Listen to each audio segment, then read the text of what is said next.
So Barry, you were last out with us at Féis 2000, and yes. that was a tremendous landmark event in the history of our organization. And in the last 10 years, we've learned so much more about how to do everything that we want to do and how to properly treat people who come into town from other places. So what have you been doing for the last 10 years since we last saw you? Losing a lot of hair. I mentioned to somebody earlier, I go to the barber shop, now I ask for a little off the floor. I don't like bending over when you're speaking either. Well, I've been doing some teaching. I do a piping school down in Florida. I've been doing that in February for the last 6 or 7 years.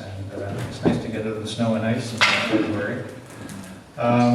Teaching in Vermont and a few other places as well. But I actually went back to school as well. And I got my master's, yeah.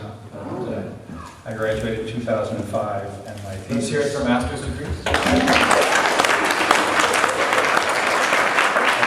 My shameless plug, Cambridge University published an abridged version of my master's dissertation, and it's available for sale.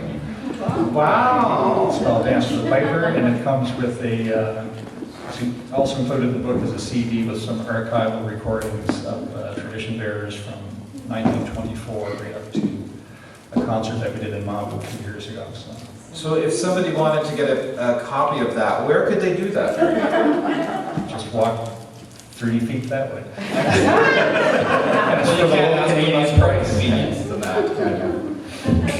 Anyway, I think myself, the CD, which has a few clips of Andrea's uncle Buddy McMaster on it, and Big Donald McClellan, and John Willie Campbell playing high bass, and then I juxtaposition, that's an MA degree talking, the fiddle performances with archival tape recordings of some of the last Cape Breton pipers. Joe Huey McIntyre, whose people came from South Hewis to French Road, Rat, Frang, in 1826. Did more research on them and found out that actually Joe Huey, I was taught by Joe Huey's cousin, Angus McIntyre in Glace Bay. But that family were descended from Duncan McIntyre, who was Clanranald's piper in 1758. The Duncan McIntyre. No, not the bird. This was a family piper. So the old clan system had family pipers associated with them. And for the last 25 years, I've been researching really what was a dying art in Cape Breton from the last tradition bearers. And it was really an epiphany, because what I found was, when you read in the Scottish books that were published in the mid-1800s, they say, oh, such and such was a piper and went to America.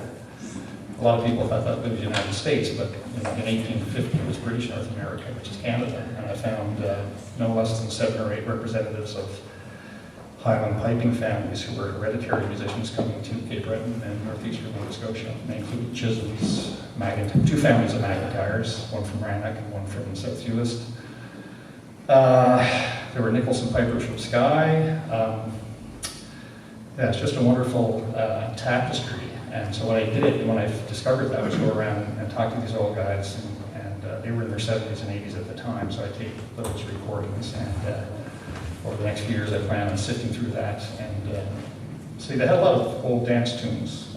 Some of them they've lost in Scotland, some of them I think were probably composed in Cape Breton. A lot of them have Gaelic words, although I'm not a Gaelic speaker. My grandmother was, on my father's side, his mother was Maggie McLean.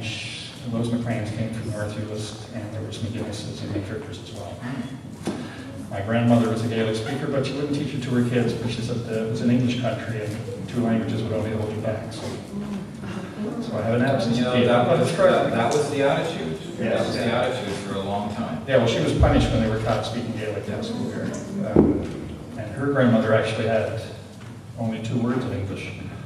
When the family moved to Glace Bay, which was a big mining town from the country, the men would be away working, and if my grandmother had to go, and her mother had to go down to town, they would lock the door. And Mary McVicker, who was born in 1829, somebody came to the door, she heard a knock, said, "Coac and Doris." They answered in English, or Gaelic. she let them in if they answered in English, or English, use the only 2 words she knew, nobody home. But I digress.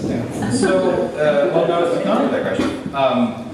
If you, how would you characterize the state of bagpipe tradition in Cape Breton today? Well, there's actually probably fewer now than there were in the 70s. I was at my mother's place in Féis Shiàtail just after Christmas, and we were talking about piping. I said, really, I could only name probably 3 or 4 active pipers between Féis Shiàtail and Hawkesbury. That's about 106 miles, whereas before, Féis Shiàtail itself, because it was a mining town, St. Anne's Parish after the Second World War was the largest Gaelic-speaking parish in the world. And they had a lot of pipers there, there were McGinnises, and they all came from different areas to work in the coal mines. Unfortunately,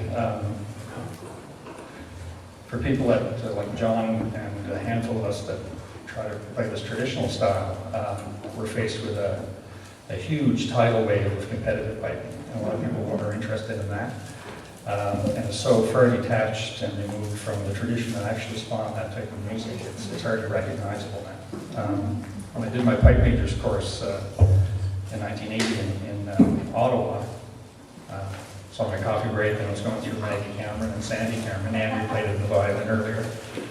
And the instructor came out, I knew I was in trouble when he looked over his reading glasses and came out and said, "Where do you learn those tunes?" I said, "Well, they come up home by ear."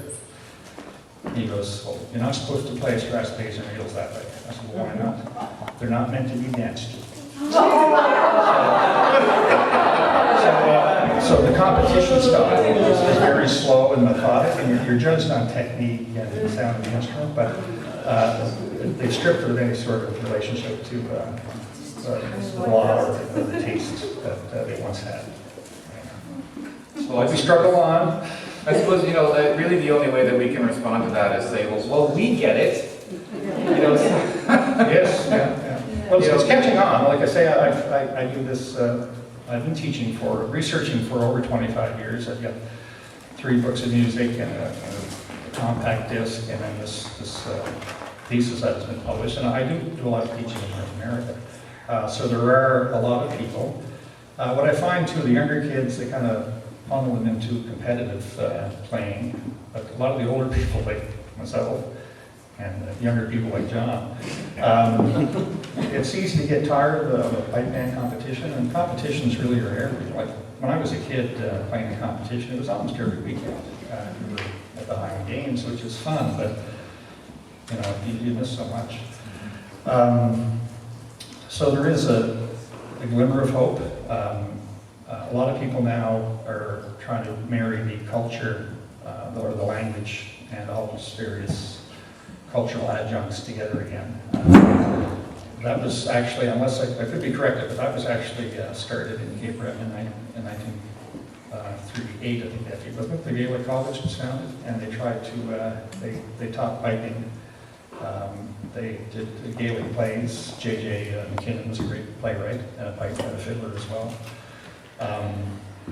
And they tried to marry the language, and then of course they started bringing instructors over from the College of Piping in Glasgow, like people like Seamus McNeil, who denigrated the local tradition as inferior. And there was a certain stigma attached to that, and like the language itself, I think in parts of Cape Breton, the decline of traditional piping kind of mirrored the fate of the Gaelic language to a certain degree. It was thought to be useless and of little or no value, so bring on the new style, or bring on the English. Well, we're so pleased that you've come back to share your knowledge and the results of your research with us again, Barry, and we want to thank you for coming and welcome you to Féis Shiàtail. And I notice you don't have your pipes up here with you. They're just down by the cave. Yeah, is there anything we talk to each other? Sure.